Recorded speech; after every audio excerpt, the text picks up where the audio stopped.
What's going on, everyone? Let's actually turn this so maybe you can see some of the birds that go by.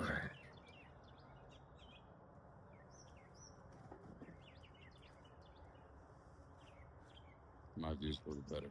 Sorry. So, impromptu.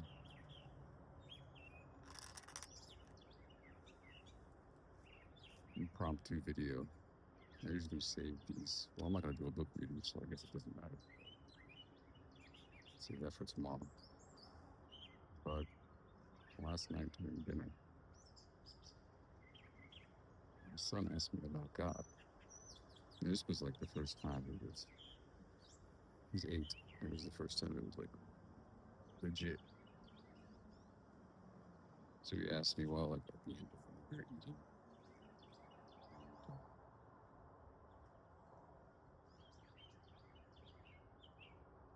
Usually, a moment like that, the kids kind of disappear, after dinner. But he stayed and just kept listening.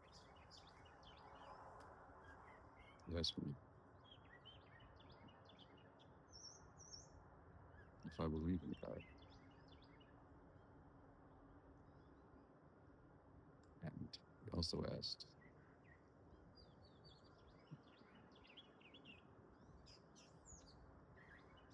why some people pray to Jesus.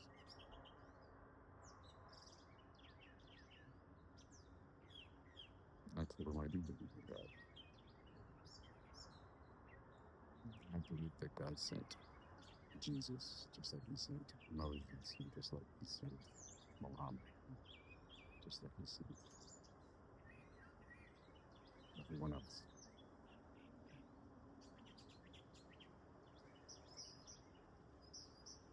And I told him some people pray to Jesus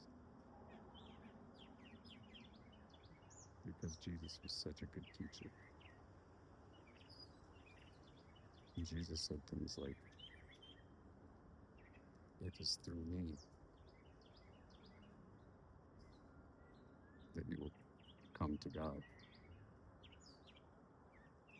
And people believed him, so they started doing things in his way. The early Christians.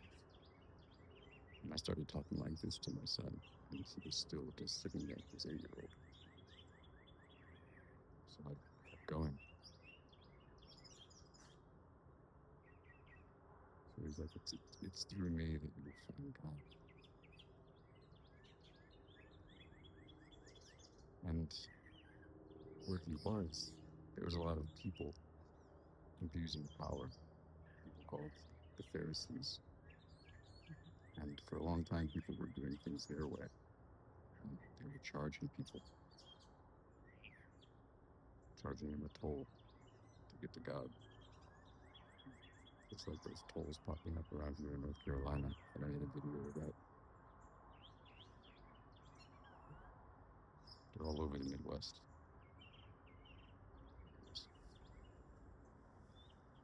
So Jesus had kind of a beef with them because they were saying that it's through this way that you can get to God. And Jesus had to tell people, and he had to show people that no, it's through my way. So Jesus stirred the pot, and he changed a lot of lives. He said that some people forget that Jesus prayed to God, and that in the Bible, all of the saints, prophets, all prayed to God. Moses, for example, came down,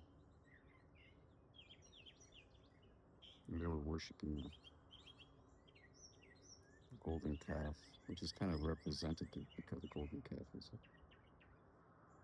baby cow.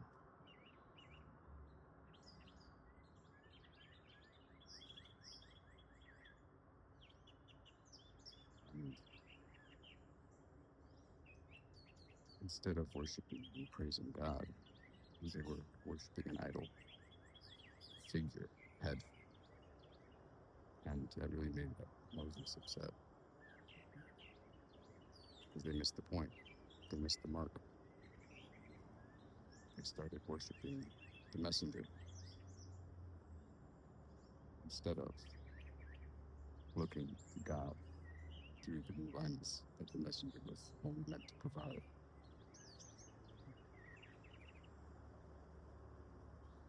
So instead of using the lens to clear your sight, just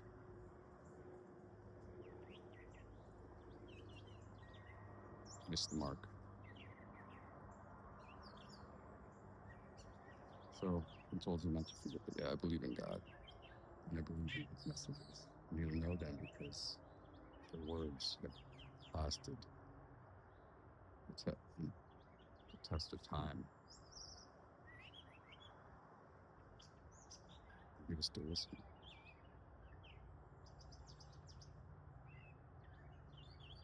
And he went on a little side thing, and he's like, oh man, the devil. Something about the devil, do I believe? Stopped him. So, I believe in God. At one point, I didn't believe in God. When I was younger, I was raised to believe in God, and life was hard. So I questioned it for a long time. And then God showed himself to me again. Many people go through it. So I'm the devil, though. I don't believe in the devil. I believe in energy. Energy. So I told another story from the Bible. You know what the devil really is, right? The devil was Lucifer, the most beautiful angel. And God created angels, the most beautiful angels. Lucifer was one of them. And I told him, the old stories too. They talk about jinn. Jinns created out of smokeless fire. And those are just as beautiful.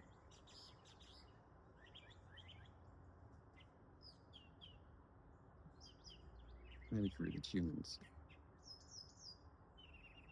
Most perfect, containing both smokeless fire and light, with clay, earth, embodying the three realities of God: energy, light, earth.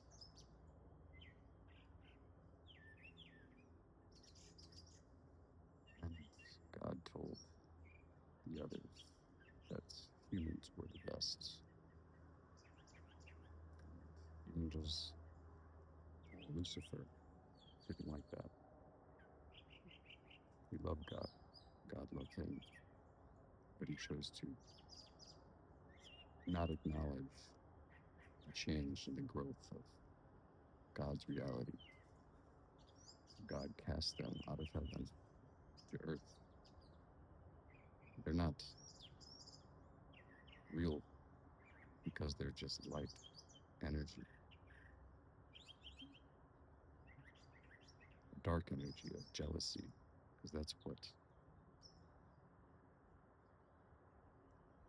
what caused Lucifer, the devil, to rebel.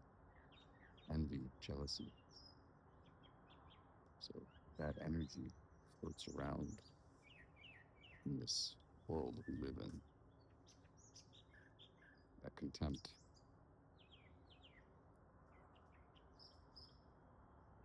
And it's through things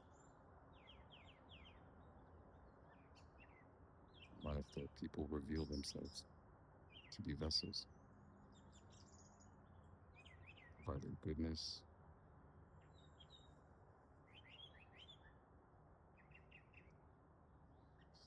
or of the fallen.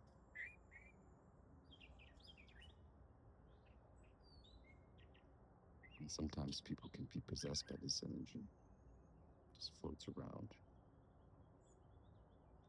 build it up. You can eliminate it with simple things. Talking to my son, taking your shoes off and your socks and go sit standing barefoot in the grass. As long as you're touching the grass, the dirt, the clay, the rocks, with your feet, just stand there. You ground yourself. You zap that energy where it helps.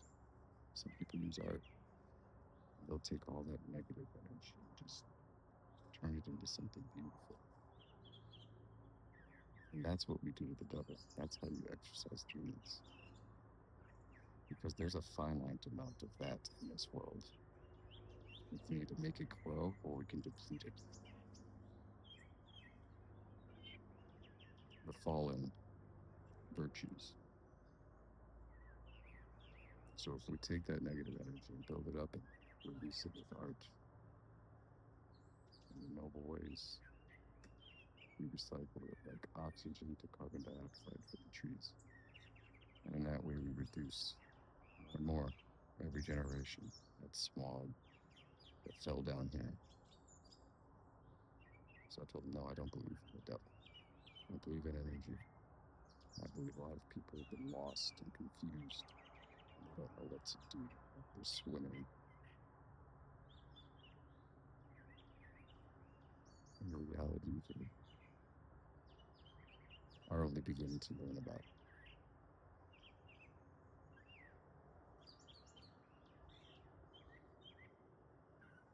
And I thought that was really neat because he sat there like this when Daddy was rambling, and he listened. It was a beautiful moment. It was the first time it was a father son heart to heart. Because, you know, they're kids. He's growing up, and it was a moment. It was a moment.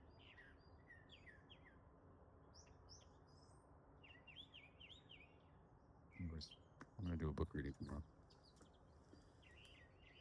Thanks for watching.